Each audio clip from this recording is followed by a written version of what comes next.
Good evening. I'd like to call the June 25th, 2024 Pittsburgh City Commission to order. If you'd all stand for the flag salute, please. I pledge allegiance.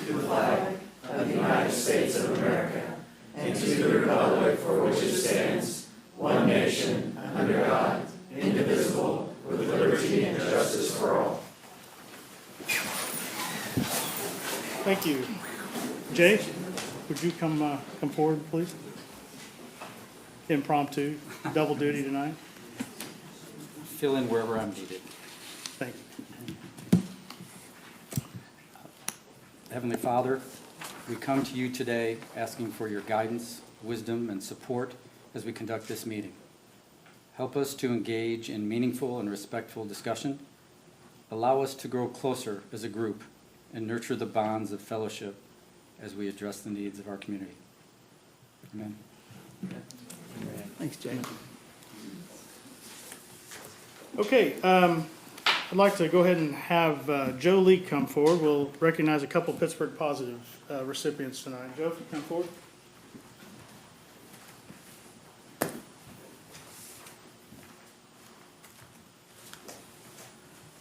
Just like to recognize Joe Leake for his incredible hard work on fundraising and helping get the Pittsburgh Miniature Golf Course, the Four Oaks Miniature Golf Course, rolling and getting that, seeing that to fruition. And thank you for all your hard work on that and all the knocking on doors and shaking ankles and all of that. So, but thank you for everything you do, Joe. My pleasure.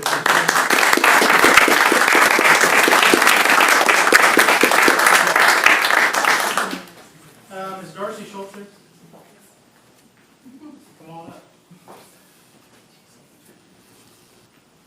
Darcy is the owner of Books and Borough, and we'd like to recognize her for all the hard work that she does for our community and the services you offer with your shop on Broadway there and everything you've done to make it quite the little bookstore. So thank you for everything you do and what you've done for Pittsburgh.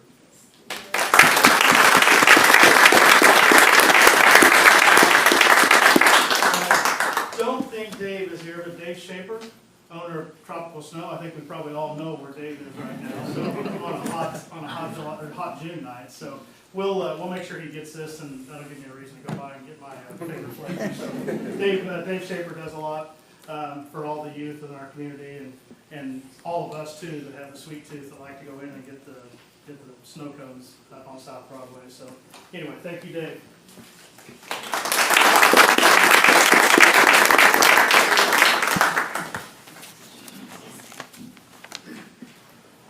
All right, I'd like to go ahead and open tonight's meeting up to public input. If you have something to say, please come forward. Limit your comments to 3 minutes. State your name and address, please. Go ahead and come forward.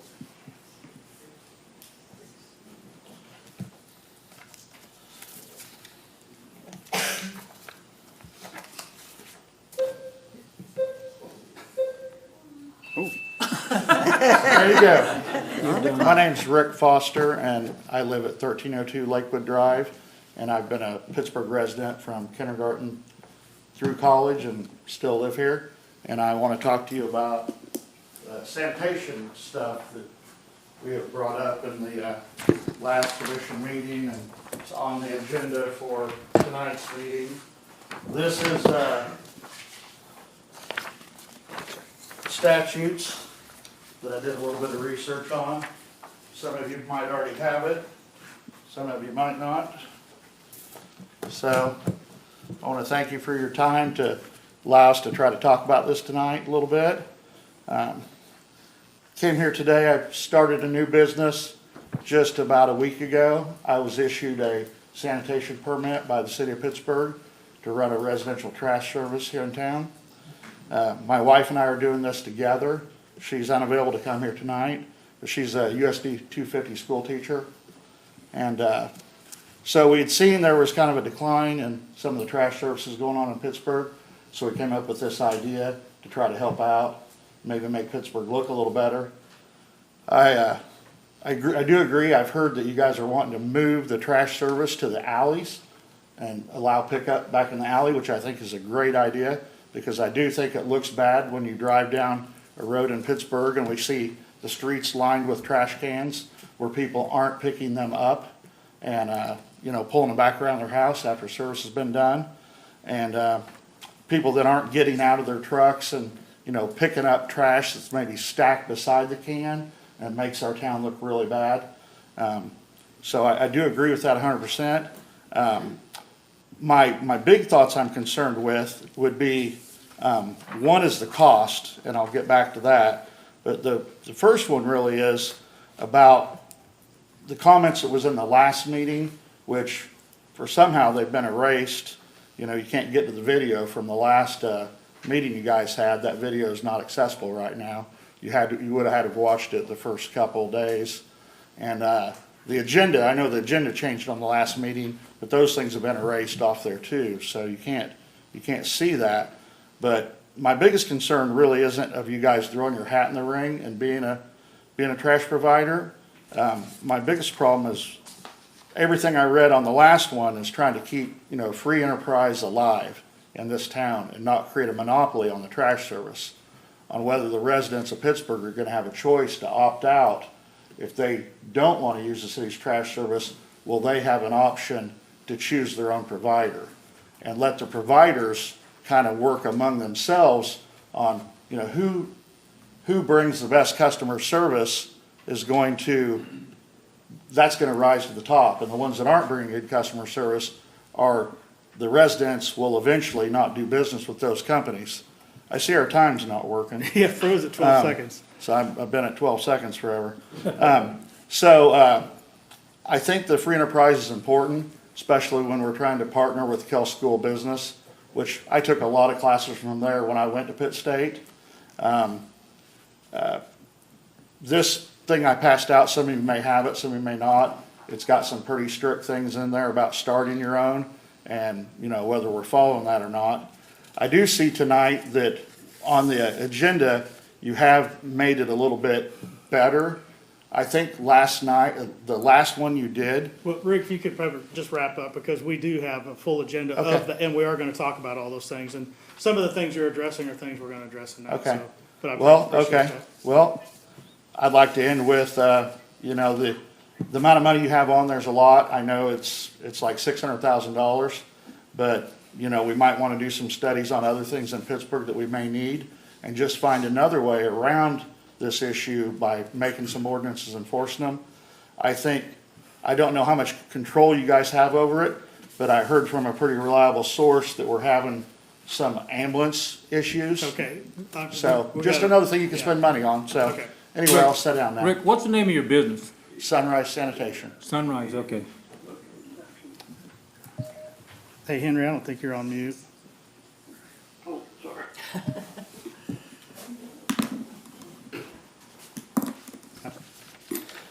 Hi guys, my name is Tucker Jessup. I live at 2401 North Locust Street. I'm actually a member of the Sustainability Advisory Committee for the city. And we just wanted to share a worldwide challenge to reduce the amount of plastic waste in our environment, in our community. This challenge is being presented by the Plastic Free Foundation. It's a nonprofit foundation in Australia. And the challenge is called Plastic Free July. This challenge is an annual event where millions of people across 190 countries come together and promote an end to single-use plastics. The focus is on single-use plastics rather than just plastics in general, as those are the ones that are impacting our environment the most. The foundation has a lot of resources on their website about the challenge, including a quiz that people can take to see how they're impacting the environment with their use of plastics. They also have a resource toolkit which provides materials on how to reduce plastic waste. And there is also a pledge that people can sign up for saying that they're taking a step to reduce their single-use plastic use. Me and a couple of our members from the committee are just here today to get your support to promote this challenge. We're going to present this challenge on the city's social media platforms, as well as to many of the businesses in our area. We will share the resources found on the foundation's website and encourage individuals to sign the pledge. We want individuals, families, businesses, and the city to consider what we can all do to cut back on our single-use plastics. Hopefully this can carry over to impact lifestyle changes well beyond just the month of July as well. So, if you have any questions, I'll be happy to answer. But with that, that's all I had. So, Tucker, do you have that website that they can take the survey or the quiz? If you- right. I don't have it written down right now, but You when said we, it's gonna be on the social. oh yeah, we'll do social medias and we'll reach out to all the businesses so they can push that as well and go onto the website themselves too. So, Perfect. all right. Thank you guys. Thank you. All right, anyone else? Okay, not seeing any, I'll go ahead and close public input. We'll start with the consent agenda. Yeah, I don't have any, none of the commissioners, or all the commissioners indicated they didn't have anything to pull anything off, so if I could entertain a motion to approve the I'll consent make a agenda. motion to approve. Second. Been moved and seconded to approve the consent agenda. Tammy, roll call vote, please. Brooks? Yes. Height? Yes. Nay? Yes. Munsell? Yes. Sigley? Yes. All right, motion passed. Consent agenda passed. All right, we'll go into special presentation now. The item A, 2023 Annual Comprehensive Financial Report, ACFR, from Stacy Hammond and VT and Company at PA. The city's auditing firm will present and review the city's 2023 audit and ACFR. Hello. Good evening, everyone. I am Stacy Hammond, the partner on the city's financial statement audit. I believe all of you have received 2 documents from us this evening. One of them is a copy of the audited financial statements, and another is a report that's addressed to the city commission. That report to the city commission really puts into writing items that our audit standards require us to present about the results of the city's annual financial statement audit, and it also forms the basis of my presentation this evening. If you would like to open up that report to the first page, if you want to follow along, the first thing that I need to visit with you about is our responsibilities in performing the audit. We did perform the city's audit in accordance with generally accepted auditing standards, government auditing standards issued by the Comptroller General of the United States, the provisions of the Single Audit Act, Uniform Guidance, and the Office of Management and Budget Compliance Supplement, and also standards set forth in the Kansas Municipal Audit and Accounting Guide. All of those standards together require us to perform procedures to examine on a test basis evidence supporting the amounts and disclosures in the financial statements. As far as the procedures that we performed, we reviewed the accounting principles used by the city, significant estimates made by city management, as well as evaluating the overall financial statement presentation. The most important thing that I'll be telling you this evening is that as a result of performing those procedures, we did determine that the city's financial statements are presented fairly in all material respects in accordance with generally accepted accounting principles. Therefore, we issued what we call an unmodified audit opinion, which is the best kind of opinion that the city can receive. Moving on to the accounting policies and practices section in that report to the City Commission. Here we would explain items related to changes in existing accounting policies, any new adoption of accounting standards, significant or unusual transactions, or significant estimates. There's one item in this area that we need to report on this year, which is significant estimates. If you flip to page 5 of the report, you'll see that the city does have several significant estimates summarized there. They are the same as the estimates in the previous year. The city's other post-employment benefit liability, the net pension liability associated with the city's participation in CAPERS, as well as the assets, liabilities, and deferred inflows related to the city's leases. Our responsibility as auditors is to make sure that management of the city has a reasonable process in place to measure and report each of these accounting estimates. And next to each of those estimates on page 5, we do conclude that the city does have a reasonable process in place to measure and report each of its significant accounting estimates. I would point out that there were several audit adjustments that we recorded during our audit, and those are summarized at the very end of the report to the City Commission. But then I would go back to the final sections of the report to the City Commission titled Observations about the Audit Process. And here we would let you know if anything bad had happened during the audit, if we'd had any significant difficulties during the audit, disagreements with management, or any significant consultations or anything like that. I'm pleased to report that there's nothing in any of those areas that we need to report. Management of the city was extremely cooperative throughout the entire audit process, as well as being transparent in answering the numerous questions that we had. Right after page 5 in the report, you're going to see a letter addressed to BT & Co. with a bunch of numbered items on that. And that is what we call the management's representation letter. It's the final step in the audit process. When management signs that letter and returns it to us, it's the signal that the audit's ready to be completed. But that letter really puts into writing everything that management of the city represented to us throughout the course of the audit. We like to include that in your packet so that you can see what those representations were, and we think it helps you to also fulfill your fiduciary responsibilities in being able to see and read that letter. Before I open it up for questions, I would like to thank Allison and all her staff in the finance department.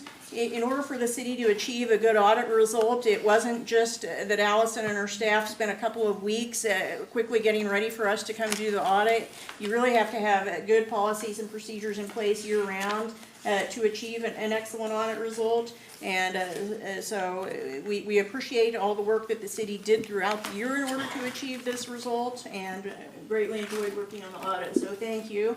And with that, I'll turn it over to any questions that any of you might have this evening. How many cities have you ever audited that have been had a cyber attack like we did?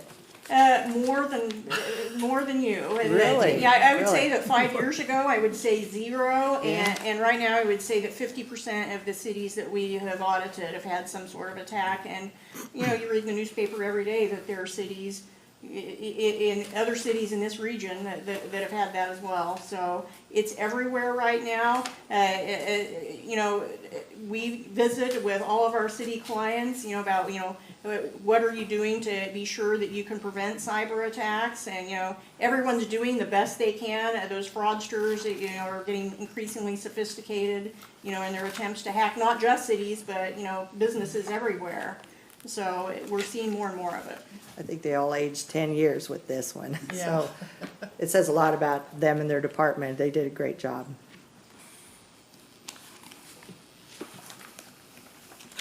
Any questions? All right, thank you very much. All right, thank you.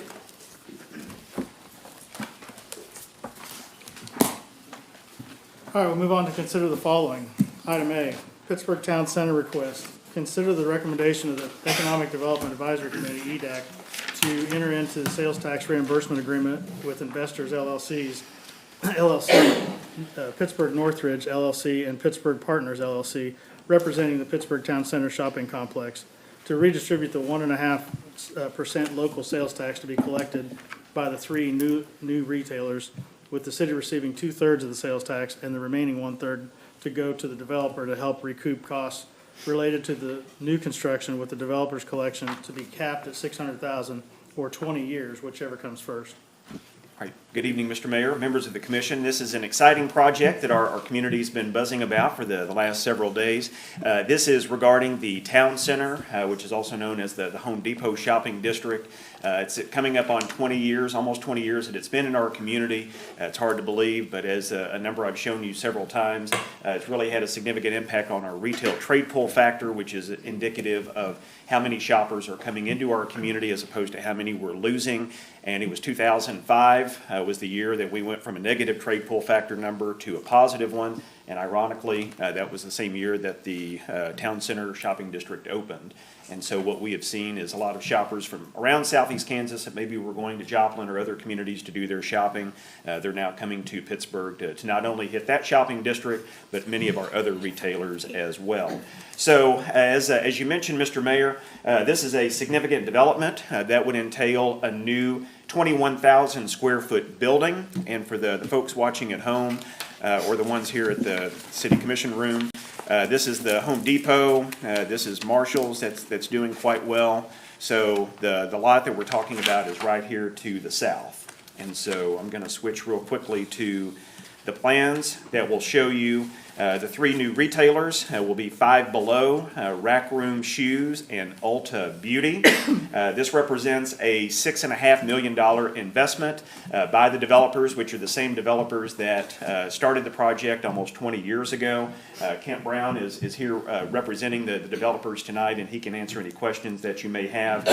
But when Kent and his folks and David Christie were trying to put the funding stack together, Obviously, $6.5 million is a big investment, so as they were doing their funding stack, they had a hole of about $600,000. So they first engaged Darren and Allison, and I appreciate Darren and Allison's creative thinking and looking for an incentive that would not involve the revolving loan fund, but that could still make the project possible for the developers.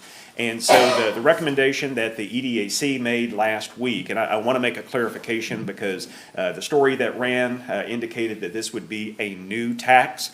That's not entirely correct. It's actually a tax, the local sales tax that would be generated by the new retailers. So the sales tax that would be generated by these 3 new retailers, the recommendation from the EDAC would be is that 1/3 of that tax generation would go to the developers to help them recoup their upfront cost. Up to $600,000, and the recommendation would give them 20 years to do that, but the other 2/3 of that local sales tax generated by those new stores would go to the city. So just talking about 1/3 of the new sales tax generation that'll be generated by these new businesses would go back to the developers to help help cover their upfront cost and to make the project happen. So that's it in a nutshell. It was recommended by the EDAC last week.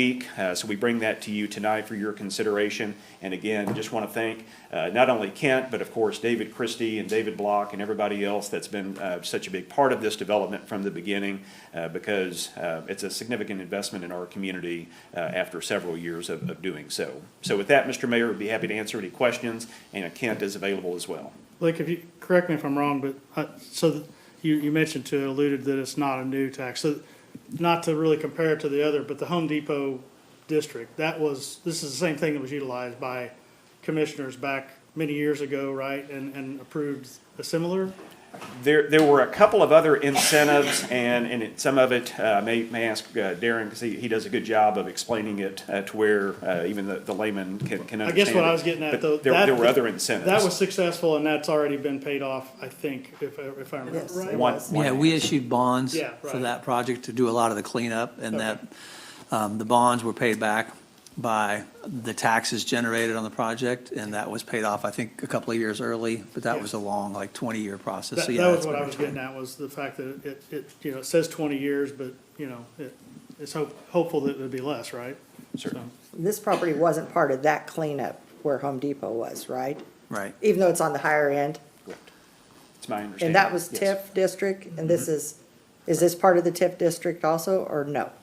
No, the TIF No. district is no longer because the It's no TIF has longer, okay. expired, It's expired. but this is owned by the same developers. So this is just the city's incentive to bring this business to our community? Correct. This is just an attempt to do a completely new incentive. We did a CID a few years ago, remember when the marshals came in?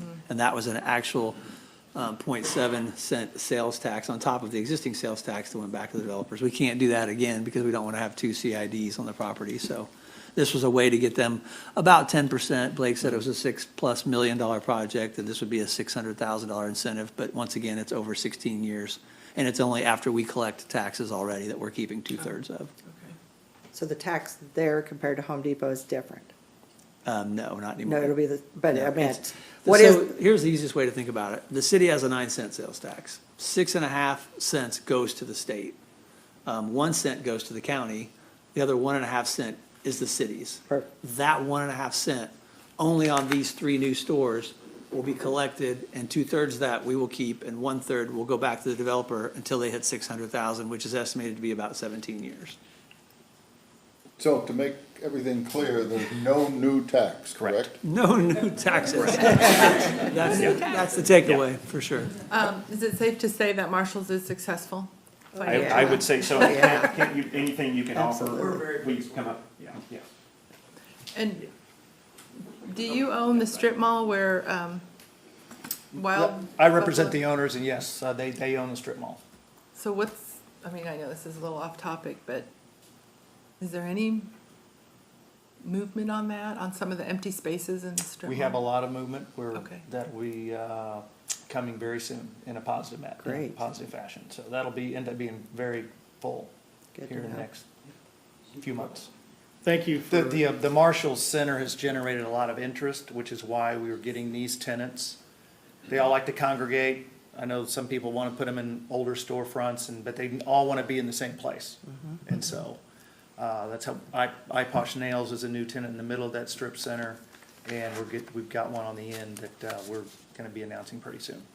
So. If you want to choose to look at local social media, there's a plethora of ideas out there for you. So if you, I'm sure there are. a lot of retail possibilities out there for you, if you choose to do that. So, thank you. Sure. Thank you. Blake, I have one more question. Yes, ma'am. Can you tell me how many jobs these three businesses are gonna generate and like wage-wise? Is it Not offhand, and No? I don't even know if you would have that information, would you? I would say on the per square foot, we probably have over 50 full-time jobs in those 3 stores, and that'd be a conservative estimate with the merchandisers and the Yeah. sales reps. That's great. You're not talking to that mic, you might as well not be talking to anybody else outside. They will create in excess of 50 full-time jobs between the merchandisers and then the sales staff, and That's great. so, yeah, so it'll be good. Thank you. Thanks, Kent. Thank you. Yes. Yes. Any other comments, questions? I would move to approve. Second. Been moved and seconded to approve item A. All those in favor say aye. Aye. Opposed, nay. Motion carried. All right, moving on to item B, ordinance number G-1359. Consider approval of ordinance number G-1359, amending section 2-131 of the Pittsburgh City Code to establish the Department of Property and Sanitation as a department of the city of Pittsburgh. Jay? Mayor, Commissioners, as you know, the city's been in picking up trash for a long time. We've been in that business for a long time. In the past, leading up to now, we've really just been using equipment that we have available, not necessarily appropriate equipment, and crews that we take off from other projects and other work. So it's been really a kind of a burden on the rest of the crew, the rest of the city staff.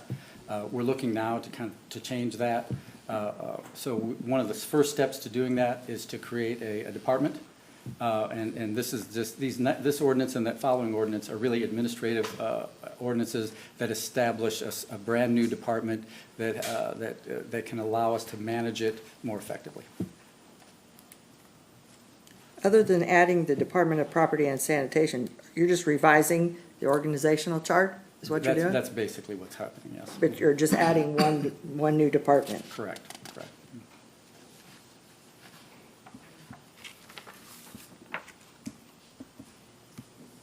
Move to approve. A second. Been moved and seconded to approve item B. All those in favor say aye. Aye. All opposed, say nay. Motion carried. Item C, ordinance number G-1360. Consider approval of ordinance number G-1360, creating section 2-140 of the Pittsburgh City Code, establishing the Department of Property and Sanitation, and setting forth the purpose of said department. Okay. This is the companion ordinance to the one you just approved. This gives us into a little bit more detail about what are the responsibilities of the new department that was just created. Right. All of this is done in the city's code book for all of the departments. We just wanted to be clear, everyone needs to be clear as to what this new department is actually going to be doing. Questions, comments? Yeah, item C that's on here. I received a letter, an email from a city person who lives in the city about the authority of this department, and they compared it to a police officer. Can you elaborate on this item C? Yeah, that's a typical authority that a property inspector would have. The reason they have that authority is they need to be able to get into people's property to do their inspections. It's a standard of authority that these inspectors have had since we've had them. It's nothing new. So the difference between that and, say, a police officer, if he's going in somewhere, he has to have a warrant, so to speak.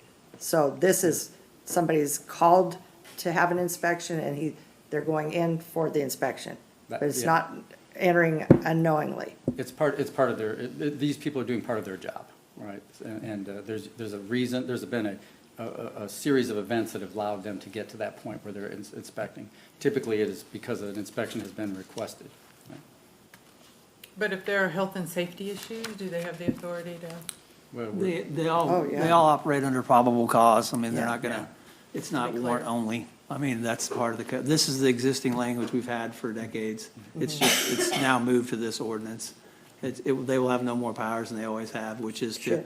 drive around and enforce the codes. I just didn't think I'd ever seen where it said comparable to a police officer. That's, was it- just a it's- question. It sounds that none of these people are going to be arresting anybody. No, it's just, So, going into their homes, there has to be the reason, the code, and what would that be the You're reason? getting into legal areas that I'm less certain of here. But there has to be a formal process that's followed through all of these. So it could be like a court order, It could be. Typically, it's just an arrangement that has been made with the people who are doing the work. Typically, that's how it works. the only time anybody in the city will be entering anybody's private residence would be if there was an imminent danger to someone or perceived imminent danger. And I cannot think of a time in the 12 years I've been here that anybody other than the police or fire have breached somebody's property and gone in, and it was only because they thought there was a safety issue. But the fact that they have the authority by the state still exists. I mean, that's, well, if they did, Darren, would they not, because I'm concerned of what's on the other side of the door they go in. Would they have a police officer with them? Because they're not carrying a gun, are they? yeah, Maybe, anytime, so we've trained our codes folks and any city staff, if there's any perception by them that there'd be a threat, then they will always call for police Okay. to accompany them into a situation like that. yeah, It doesn't happen very often, but it sure, has happened. sure. It happened this week, so, I mean, Okay, there you go. it's a great question, Yeah. good timing. But yeah, it rarely happens. But we make sure we don't, we have the police, they serve us too. They don't just serve the citizens. Right. There's no more questions. I would move to approve that ordinance 1360. Second. Been moved and seconded to approve item C, ordinance number G 1360. All those in favor indicate by saying aye. Aye. Opposed, nay. And I was an aye also, I didn't vote aye. Item D, sanitation equipment purchase. Consider staff recommendation to waive the city's formal bid process to allow the purchase of 2 garbage trucks from Elliott Equipment Company in the total amount of $489,996, with the purchase to be funded through a lease purchase agreement with an institution to be selected through the sealed bid process. Mayor, Commissioners, real quick before, I think it'd be fair to Mr. Foster, who came up under public input. One of his questions was about cost, and since these two issues directly, the next two relate to cost. If I could just I took a few notes and try to answer his questions so he doesn't think we're just blowing through them without listening to him. The one I underlined was cost. Obviously, cost is significant when you're buying trash trucks and containers and hiring staff, but is the cost of doing business, and one thing that we're aware of is our budget, and you just saw our financial report. We do a great job with how we spend money, and everything is approved in accordance with the budget and adopted principles. So very aware of it, but there's also a cost to the city in a variety of ways, and the number one just being quality of life, and that translates into economic development. If the city's a filthy mess, we all know, we don't want that. This group, most of you were all 5 re-elected, so 3-4 years ago, you were all here, and you started this issue of clean up Pittsburgh, spruce up Pittsburgh, let's get more codes enforcement. So this is something we think we need to do. It is definitely a cost, but we will be charging a fee. We'll hopefully recover our cost. There's a break-even point, but at the same time, this is something that's critical, and we think it affects the quality of life. Keeping choice. We're definitely aware of the state statute. We were looking at that from the first day that you tasked me with looking into this. We checked the statutes and understand that having an organized trash collection is quite a cumbersome process. Without going into the details, it would take a minimum of 2 years. We don't feel like there's a that we can wait 2 years, nor are we particularly interested in putting anybody out of business. So we think this is our best way to do something we're already doing, which is picking up bulky items, picking up trash and litter, and picking up grass and leaves. So we're going to do it with more effective vehicles and some dedicated staff instead of peeling off of the street crews and the utility crews.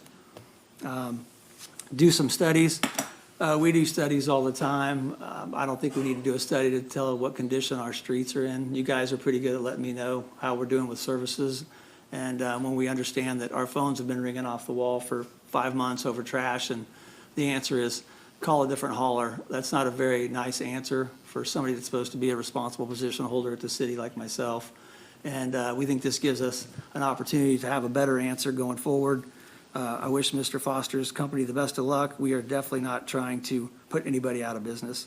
And then with regards to the last meeting, erased comments, there was a printed agenda. We had a complete work session planned. We never had the work session because we pulled all of that off the agenda. We pulled off all 4 ordinances that were on the agenda. So I'm assuming he's only considering that there was an agenda printed, and because there was, we don't erase anything off of anything. That would be illegal, and it would be a breach of the public trust. So unless there's a hiccup with IT and I don't know it, we have not erased anything from the last meeting. But there was some confusion, I'm assuming, because of the printed agenda. We pulled most of that off because we weren't ready to come forward with this ordinance today. Those are the things that I underlined. I hope I didn't miss anything, and best of luck to Mr. Foster. And sorry, Jay, for holding that. Oh, no problem. You bet, sir. Thank you for addressing that. Dexter, Jay? I'm actually gonna let Jay handle that first part. We were talking about the trucks. The trucks, yeah, Dexter has actually done a lot of research on this, that's why he's standing there next to me. So if you have any detailed questions, I'm gonna defer to him. But the purpose of this is to find trucks that are appropriate for us. We've gone through a lot of different variations, in thinking about what kind of vehicles we need based on the amount that they can carry, the routes we anticipate them taking. Dexter's done the research to call up a number of providers to find out what the prices are. These trucks are the ones we think we're very comfortable will do the job for us and meet our needs. We're also going to purchase them through a lease purchase to spread the expense out over 7 years. Why are we waiving the bid process? Are these trucks already built? Or do you? It's time. No, they're not built. And nobody, that's the biggest challenge we've had is finding a turnaround time. We've had them all the way till next year. And the trucks we actually found and decided to go with, a big factor was we could get these in August. Get them what? In August. August? All right, and address Mr. Foster's question, which I totally agree. We need to start picking up trash in the alleys where there's alleys. Now, I know everyone doesn't have an alley and we have to put it on the curb. But the truck would, talk a little bit about the truck. So the trucks we're looking at getting are 25-yard trucks. We specifically reached out to people with our alleys in mind. That's the goal, was alley pickup. The trucks are going to be tandem axle, 25-yard. They're approximately with winch and everything. They're 12 feet tall, 96 inches wide. Again, tandem axle so that we can spread and distribute that weight a little bit better. Run down the highway with a full load a little bit better. Don't know what else you'd want to know about them. Well, maybe I'm getting ahead of myself, but, I grew up hauling trash and we picked it up in the alleys. And, I've had calls that the city looks trashier than it ever has. And that's because dumpsters are on the curbs that haven't been picked up for weeks at a time. And, people put trash out in bags and, dogs, animals, and even humans go through, get what they want and scatter it. So I'm all about picking up in the alleys when we can, get them out of the sight of, going down the neighborhoods. And I also would like to see, and we're not gonna do it tonight, but I also would like to see that any haulers that operate in Pittsburgh, they also would be required to pick up in the alleys as we are. Okay. So. And so we have done an extensive review with the league, and part of it was timing of what could we do. We do have one ordinance right now that says everybody's supposed to have trash. There's really no way to enforce that unless we have an agreement with the haulers for them to, or a requirement even for them to, when they get licensed as part of their operating, they have to tell us who their list is. That's a pretty slippery slope because obviously, we don't want them to think that we're cherry picking customers either but there's probably 500 to 1,000 people that may not have trash service right now. The other things that we could include in a later ordinance are where there's alley pickup possible, we want you to pick up in the alleys. And there's no time right now, there's no time restriction on when you can start pickup. So I know that I've heard from people that said it'd be nice if they couldn't start before 6 a.m. And then there's obviously just the entire issue with the containers moving from the house to the curb or the alley and back, and the timeliness of that happening. So those are things that we think we need to work on going forward, just to regulate the other haulers as well as ourselves and give the expectation to people that we do care. There's some cities that are actually finding haulers who aren't picking up if they miss a hauling. It's not like you have to call them and argue if you're gonna pay. We'll actually find that hauler. The problem with doing that, we have to have a list of who the haulers are and who their customers are, and we don't currently have that, so there's no way to enforce that. So those are things we want to work on. We appreciate continuing to get input, but quickly, since the lead time on these trucks is 2 months, and we obviously don't have any staff right now, we thought we'd move forward with this and then work to bring you back some later ordinances this year before the year's over to talk about how we could just regulate the whole business a little better and get some quick wins also. Well, I'd just like to bring up the point, and I think you addressed it, Mr. Foster has, about trying to put other haulers out of business. We're not trying to do that. We're doing it because, and what we're gonna provide, and I know you will too, customer service. So if you have good customer service, which the city will have, and you have, you're not gonna lose customers if you provide a service. The reason we're doing this is because some haulers have no customer service, and we have to do something, you know, so. Our biggest, at least talking with some of these other guys individually, our biggest complaints from people in the city is the trash. And the refuse left on curbs, the bundles of wood, the bundles of everything you can imagine. And we need to clean it up. 2.5 years ago, we started this, and we're gonna get it done, one way or another. We don't wanna outcompete anybody. We've got 18 months, we have, the statute says we have 18 months to see how it works. And we're gonna, it's, as you said during your talk, it's competition, just like any other competition. The city is in competition with any other hauler who wants to start a business or has a business in the city. Darren, could you share, so as the existing haulers and new haulers, what's the process to become a trash hauler in our community? I know a business license, but isn't there some requirements for inspection? Yeah, there's just 2 things. You just need to get a business license and you need to have your vehicles inspected. We're assuming people are taking it to a certified dump. But to Doc's point, the disadvantage for the city being a hauler is we're gonna have to pick up the litter. Right now, I mean, Jay says it real well, and I hope he would, so I won't have to, about the for-profit, their job is to pick up as many as they can and as much time, as fast as they can, because that's gonna drive their profit. We're literally picking up everything. We're picking up whoever didn't make their pickup this week and it blew over. We're picking up who didn't decide they wanted to have trash service and just threw it on the ground. And we're doing it with giant dump trucks and the public works crew. And it's completely inefficient and it's starting to affect the rest of us. So these trucks and these people will give us a chance to go in and do what we have to do anyway. And to the extent that they can do a great job, the private haulers, more power to them. But I can tell you, they're probably not picking up the trash that quote unquote, whoever whose name you want to insert here didn't pick up this week. And we are stuck picking that up anyway. And that's our biggest problem right now as a city is somebody has to collect all that and we're collecting it. And in some cases, it's, close to a public health issue in terms of the weeks that trash is being not picked up and It's a out in the public health public. It's not close. I mean, Yeah. it's a public health issue, especially when it's 100 degrees and the stuff's blowing all over the neighborhood. I mean, it's tough. These truck inspections, are they yearly or how? Is it with the license every year by the end of the year? It is through. Do they all get them? Well, they're supposed to get them when their truck is, it's not the end of the When they year. renew their license, that's a Yeah. requirement they have to. So what happens if they don't? Right now, If we they only have the license, they're paying for it. They can't get it until they have the inspection. I don't know what happened. No, that's not the case. Right Okay. now, I just wondered if that was there's ever an only issue.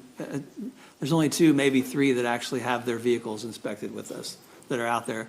But the other side of it is, are we gonna shut them down and then the only person that's gonna be punished there is the customer who's not getting their Right. service because we've closed their truck down. So it's definitely a It's- problem. It's their responsibility. Yeah, it should be their responsibility for Maybe a sure. finding issue.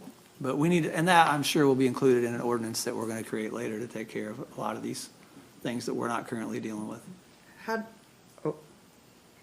Shoot. How did you determine this company for this truck? So we looked for the top 10, I did, I Yeah. looked for the top 10, went to the top 5. These trucks are, for all practical purposes, the top 3 trucks. And then what we did was looked at the top truck, got the prices, got the availability, looked at the next truck and the next one below that. For me, it came down to one I brought to Jay was availability. I'm just gonna parrot what they have told you over and over. I've been here, December will be my 10th year, and I can't remember a day we didn't pick up trash somewhere, somehow. And I'm not in that job. Are the cameras for the safety factor of The the cameras guys are, are throwing it yes. on? So we are getting the cameras, right? I put them on there hoping that we would. I think it's kind of like the street sweeper, if you've seen how it operates and how he's watching. I would think for safety purposes, for the guys that are The employed, cameras also have DVRs, you see, so it's Yeah. gonna record that. I would like to see you guys put that option on it. We're already spending X amount, what's another $6,300? Did you check other cities are using these trucks? These aren't like the brand-new truck that We went to nobody's ever multiple driven, other that's gonna fall cities. apart. No, this is actually a very good truck. A lot of people use this truck. The city we talked to that I think we had a Zoom meeting with them. Yep. We tried to do 12 of their fleet is this truck. the research. Have we ever on bought this. anything else from Elliott? I believe Matt's department Then- has a few things That's good. from Elliott. We're close to their proximity. That matters was as well. a third factor, not as big as availability, but they are close. They're not in Minnesota, and they're not over Sure. by St. Louis. They're up by Kansas City, so, That matters. yeah.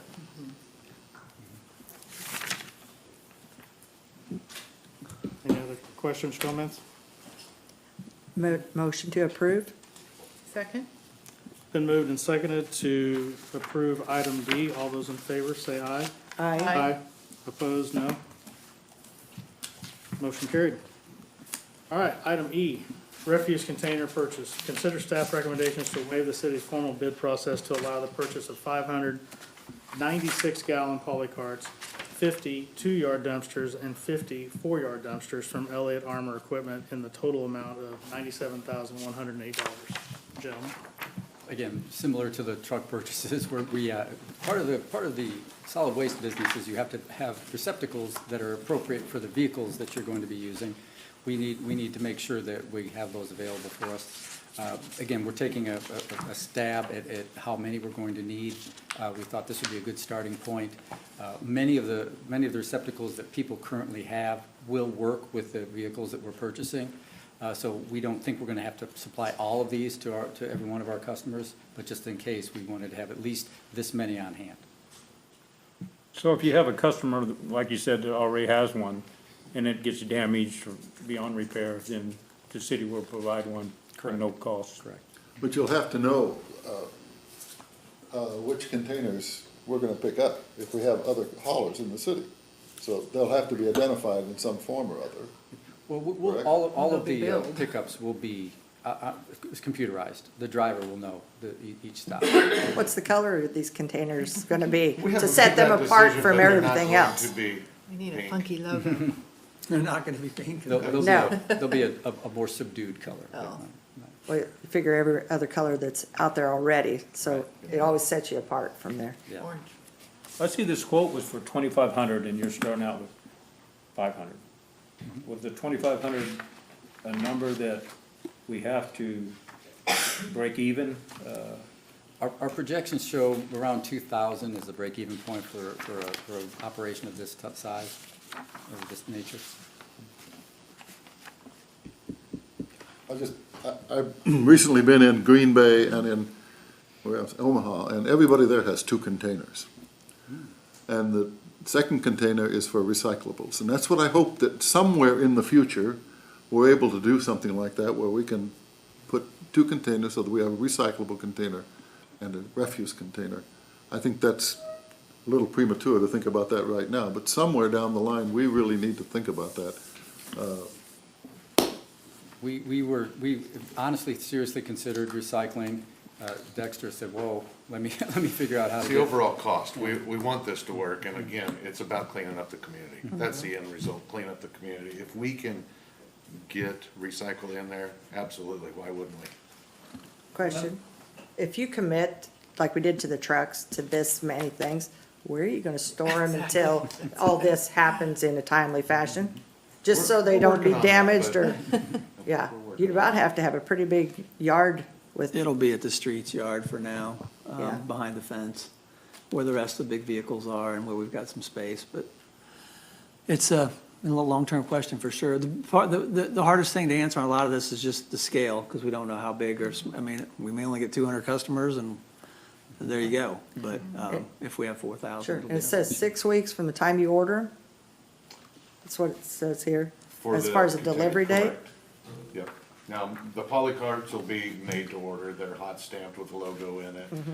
Whatever else, we'll probably have a serial number put on them so we can track them. Again, it's something that we're not selling people, we're giving people. Sure. So, How far is Arnold, Missouri? I Where's believe it? over by Wichita.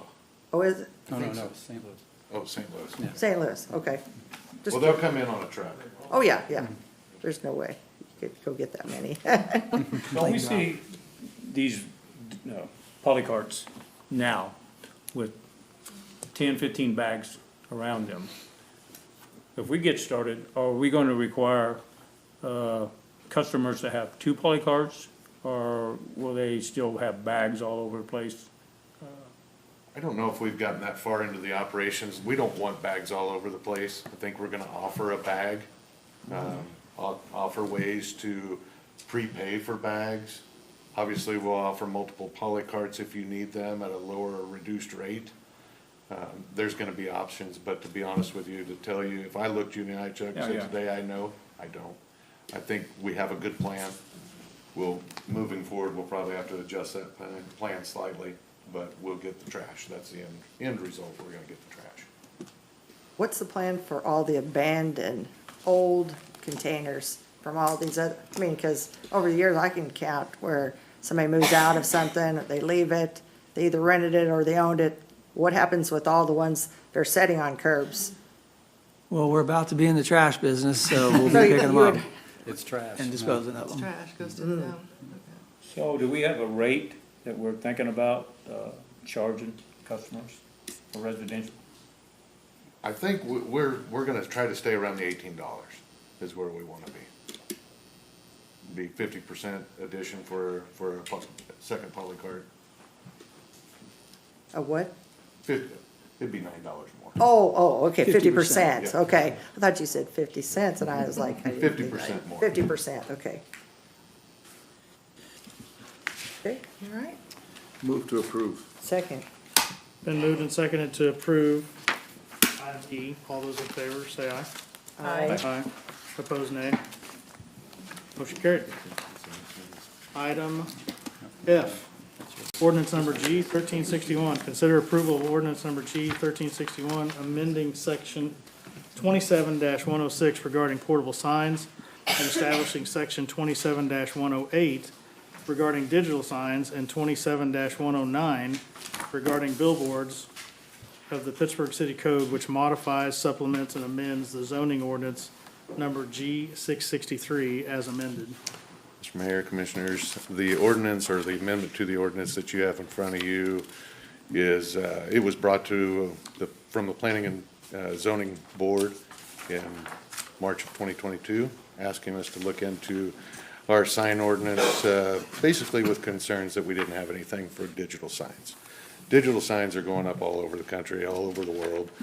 It is new technology, it's been around, but we're starting to see more and more here in Pittsburgh. So when the board brought it to us, I reached out to a couple of local sign people. I reached out to a representative from Sign Brothers, the owner of Jayhawk Signs. They came in, gave us a lot of good info. We pulled some information from other communities. They pulled some. We've been working on this since, like I said, March of 2022.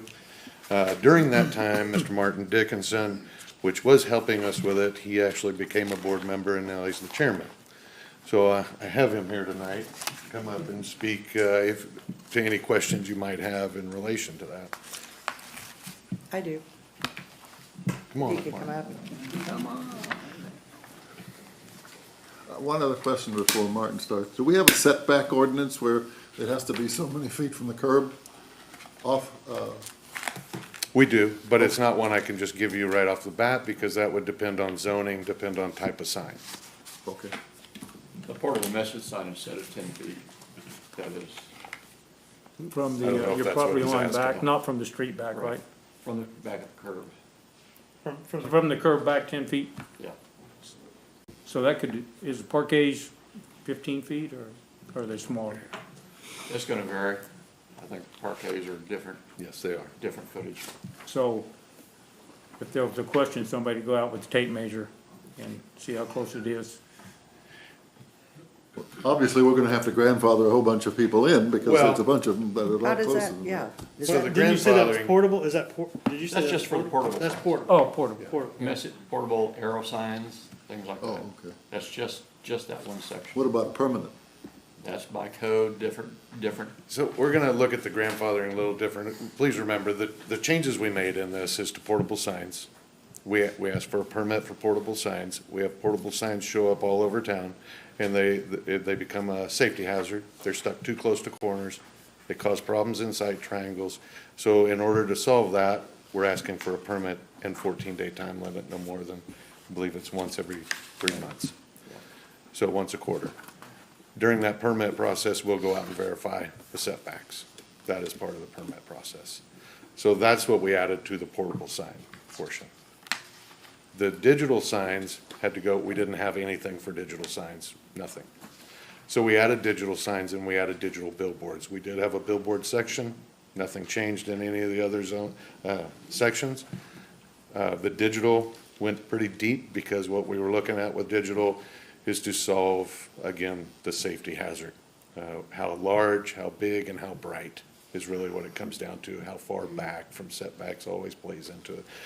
But Martin and Chris from Sign Brothers really gave us a lot of input there, and I'll let him speak a little bit to that. As far as the billboards, really nothing changed there except for the same, how bright. When we talk about grandfathering in, if your sign that has been there forever, I don't want to name signs out, but if it doesn't meet the setback, I don't think we're gonna go after anybody like that. It would be the brightness, the safety factor. If it's been in the sight triangle, we've probably already addressed it. There's not too many digital signs that are sitting on the ground as a monument. There's a few, but most of your digital signs are up. So we'll probably go back if it's extremely bright and causing a problem or a traffic hazard. We'll go back and probably have them dial it down. But as Martin can speak, with the new digital signs, that's not a challenge. It's just software. Do we have a foot candle measurement now as We far do as not. brightness? We do not. We do not. Is That's this doesn't cover that? But if you're asking of this, if you're asking me, maybe I misunderstood, of existing lights, we do not have a measurement of existing lights out there. The new ordinance will tell you what that is. This new ordinance tells you that. Correct. Yeah. So during the day, when the sun is bright and the signs are brighter, but at night it should dim down? Correct. That's in here? Absolutely. Because that, I think, is the problem at night that I've seen. Some of them are so bright Yep. that they have not dimmed down at the nighttime view, and they may light up the whole block. I've even reached out to a few other sign companies that are not local, that do a lot of signs over here, and every time I talk to this, are you gonna be able to meet this? This is coming. They said, that's a national standard. This is what we do everywhere. This is all in our controllers. It's all in the software. It's automatically dimming, and most of them tell me we didn't do it from our cell phone. Really, so. Yeah. The ones that aren't set up right now, they just haven't been set up to dim, the new ones. And there's quite a few driving down Broadway that you can't see. When they go all white, you can't see anything in front of you. But this will address that. All signs need a permit in order to install them too. Correct. And it has to go through a process with you guys in your department. Correct. And what is the correct terminology for digital? He said foot candle, but that's the old term. What's the digital? 1 lumen per, for foot. You can go with foot candles. 1 lumen, 1 foot candle. I thought is it 1 was You can go with luminescence, foot candles, or you can go with nits.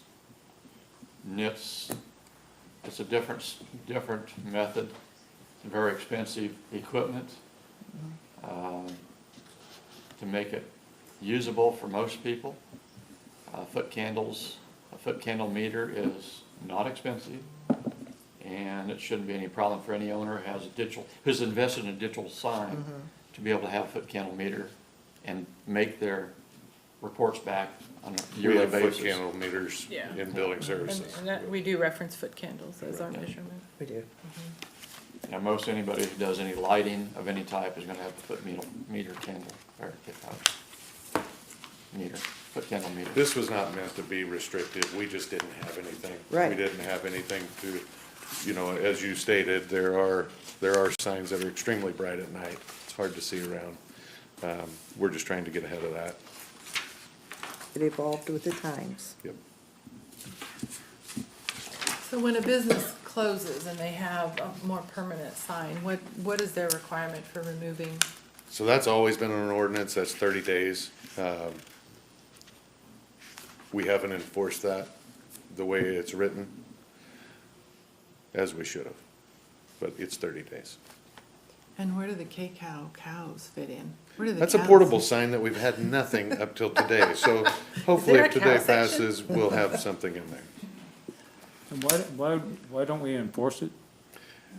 Well, Like a I lot don't of- know that I can give you a great answer today, Commissioner Winslow, but What, as far as the cow side? sometimes it's challenging Oh. finding the business owners. I can probably take you to a half dozen that we don't know who it belongs to.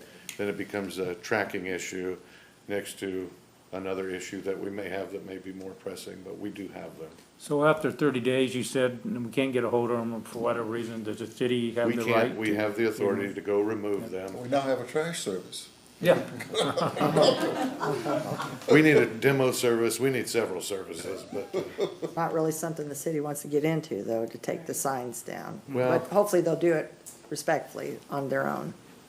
you know, with the things you guys passed this year, the ticketing, this cleanup, I think we're gonna make a real difference these next year or two. Maybe taking down signs is something we add in the future, but I think we're well on the right path to make a difference in this community. Any other questions? I'll move to approve. Second, Been moved and seconded to approve item F. All those in favor, please say aye. Aye. Opposed, nay. Motion carried. Thank you. Non-agenda reports and requests. Just two things for me. I want to acknowledge, speaking of trash, again and again and again, the bulky was completed, which is a service that we probably won't have to do annually like we've done it the last few years. But want to give, Matt's crew goes out. This year they did 4 different days, 4 different sections of town, very organized, very efficient, well done. But that will probably be something that we'll incorporate into a service later, a fee for service. And then secondly, I know it was already mentioned, but the audit is a very big deal. It's not just a very big book. It's a very big deal because it really takes 12 months of accounting and collecting money and dispensing it and doing things with it that we promise to the taxpayers that we'll take care of the money that they give us. And Allison's group's just done a great job, and her group includes all the departments, every department. There's no department that doesn't have to get drug into the audit process. So once again, we have a clean audit. That's good for us, and I want to make sure we acknowledge everybody's effort because it is not an easy task to get an audit like that every year. That's all I have.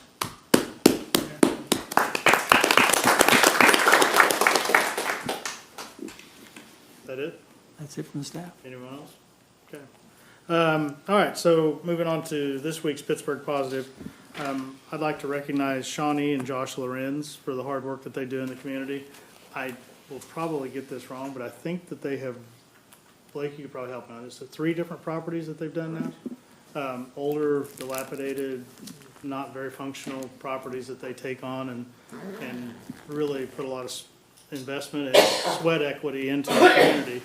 And I know they're both very proud of our community, and that goes by showing their investment in it. So I'd like to recognize them, and we'll get them in the next coming weeks to come in and be recognized. So that's all I have. Anyone else? Motion to, here, I'd entertain a motion to adjourn. motion to adjourn. Second? All those in favor? Aye. Aye. Opposed? We are adjourned.